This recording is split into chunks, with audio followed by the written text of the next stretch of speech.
ఏంట్రా డైరెక్టర్ నేను కదా. నా టైం బాగాక నువ్వు డైరెక్టర్ అయ్యావు, ఇద్దరం ఒకటే. సర్లే కానీ ఆడికి ఇంకో ఆ సీన్ అయిపోయింది కదా, ఆ సీన్ అయిపోయిన నెక్స్ట్ సీన్ చెప్పేసి ఆ మిగతా కూడా లాస్ట్ ఎండింగ్ సీన్ కూడా చేస్తాయి. జీవితం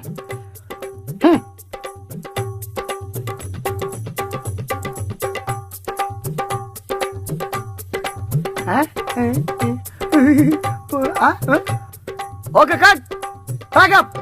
ఏ సామాన్ చదవండియా. షబ్బా బాగా తలనొప్పి. టీ చెప్పరా. నాకు కాఫీ చెప్పరా. నాకు బూస్ట్ చెప్పించే.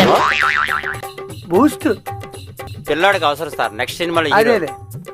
ఆ కెమెరా పిలవండియా, ఒకసారి రివ్యూ చూద్దాం. బాబు ఆ రివ్యూ చూపించు సార్కి. ఏమైందయా? Sorry sir. ఏమైంది? సారీయా? ఏమైందా? కెమెరా రికార్డ్ చేయడం మర్చిపోయాను సార్.